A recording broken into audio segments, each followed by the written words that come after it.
Hey, finance folk! Welcome back to the EU Finance Podcast. My name is Aidas Palubinskas, and today we're going to talk about bonds.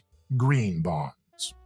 A couple, 3-4 years ago here in DG FISMA, which is what I like to call the Ministry of Finance of the European Union, we made a really cool video about sustainable finance, or what others call green finance. Basically, it was about a guy who's got an environmentally sustainable life. The electric car, the eco-clothing, the organic food, etc., etc.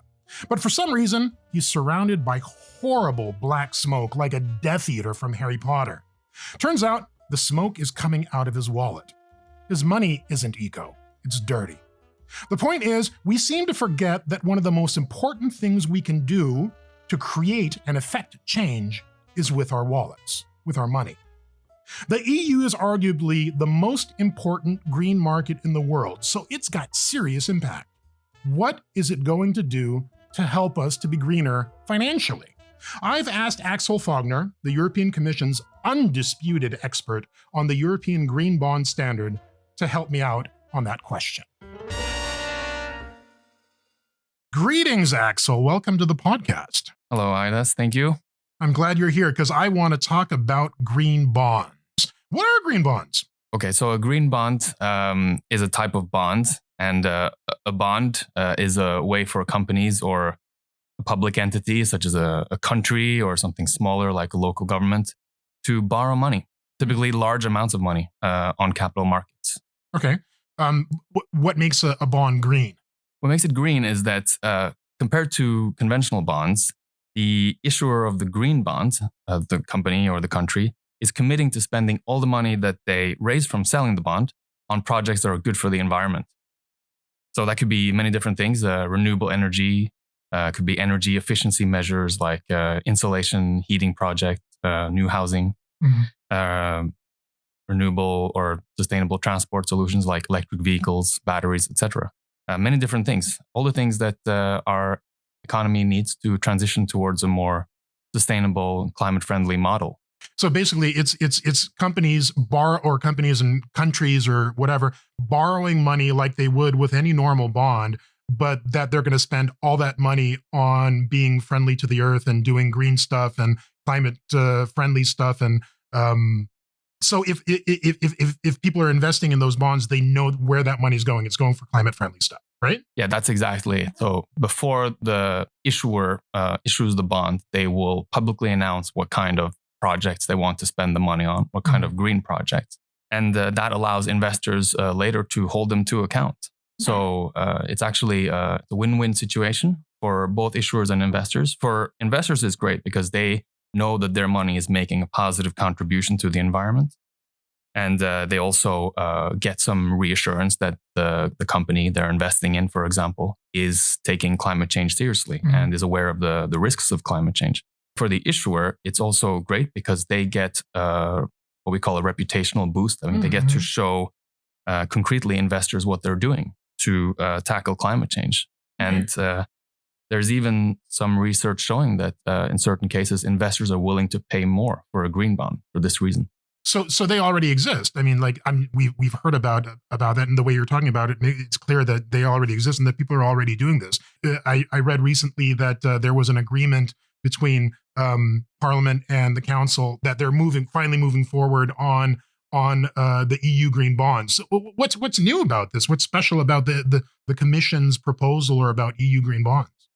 Yeah, no, it's true. They already exist, even though they're a relatively new type of assets. So actually only about 16 years ago, the European Investment Bank issued the first green bond here in Europe. But since then, they've grown phenomenally. So now we're at about 2 trillion euro of cumulative issuance. So everything that's been issued so far, yeah. And last year, for example, was a bad year for bonds in general, but a good year for green bonds. So, it seems like the trend is continuing.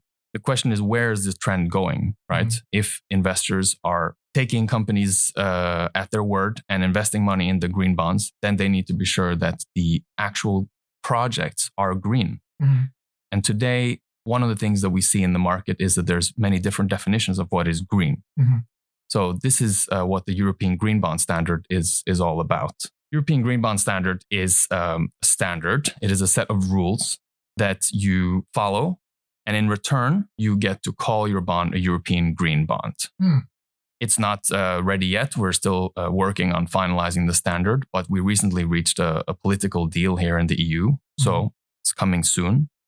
And the most important rule that issuers of European green bonds will have to follow is that they'll have to allocate all the money that they raise from the bond to projects that are aligned with the EU taxonomy. Let me just explain quickly the EU taxonomy. Yeah, because it's a big word and it sounds like a zoo or something. Right. Well, what it is, it's a really long and detailed list of all the economic activities that are considered to be green or sustainable, right? So we know today that we need renewable energy, we need electric vehicles, for example, to tackle climate change. But how exactly should they be? Should we know that, for example, energy is renewable? How exactly can we know that a building or a house is green enough to be considered green? And in this case, to get investments from the European Green Bond Standard. Taxonomy tells us that. Okay.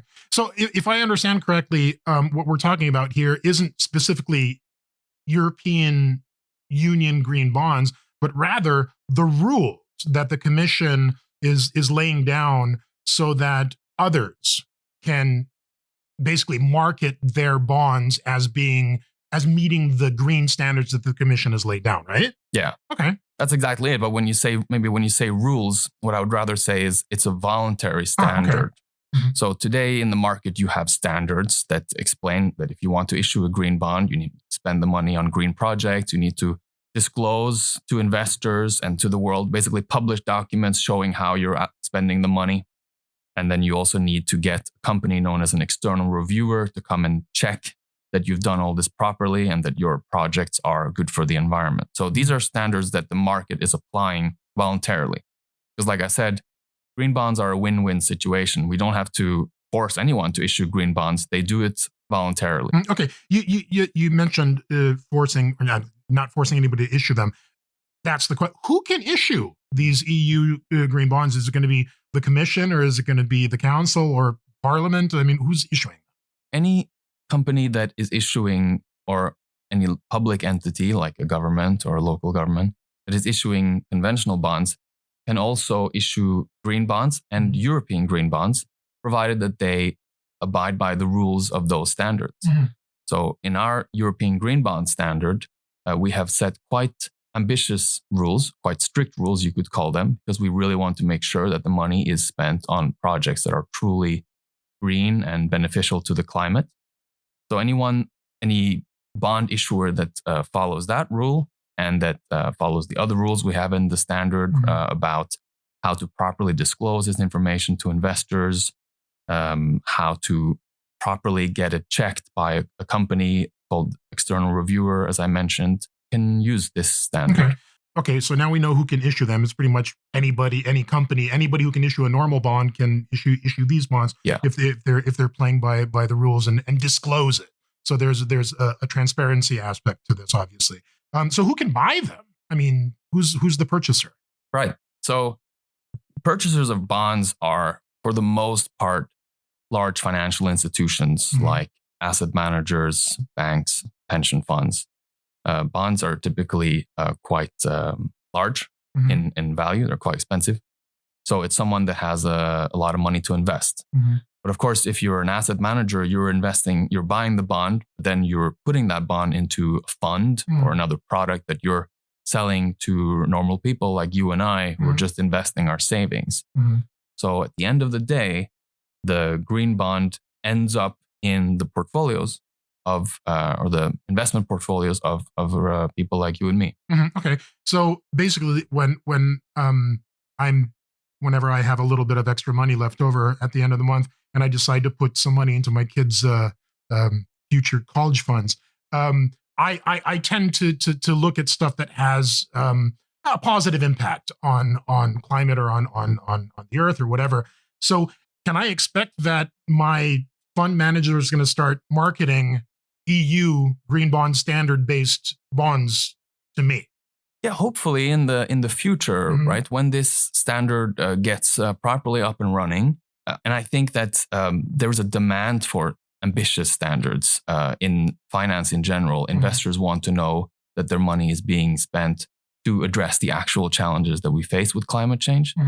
So the European Green Bond Standard helps to do that, helps to give investors that information. So if investors are asking for it, then yes, I think asset managers will start offering that. Well, I'm definitely going to ask my bank to start telling me which of the funds are in accordance with the EUGBS. You mentioned earlier, what was I don't even remember the word already, but the ones who look at the funds or look at the bonds and control essentially whether they meet the standard.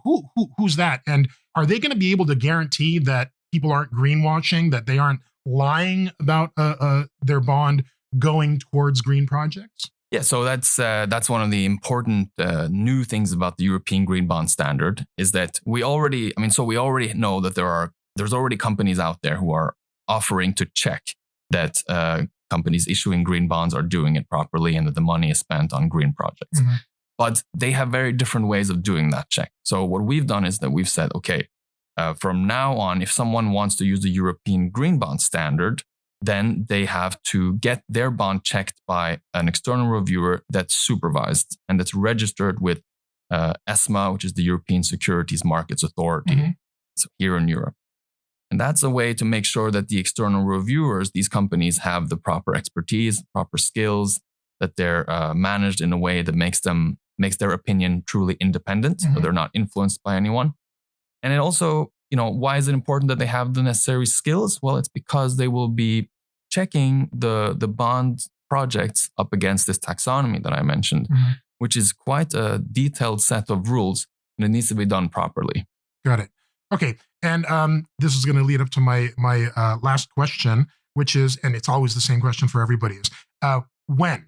When I know I read the press release that there was a recent agreement, which I mentioned earlier, which means that now it's essentially out of the hands of the Commission and it's going to the Parliament and to correct me if I'm wrong, but how long is this going to take? When is my bank going to tell me that they are in compliance with the EUGBS?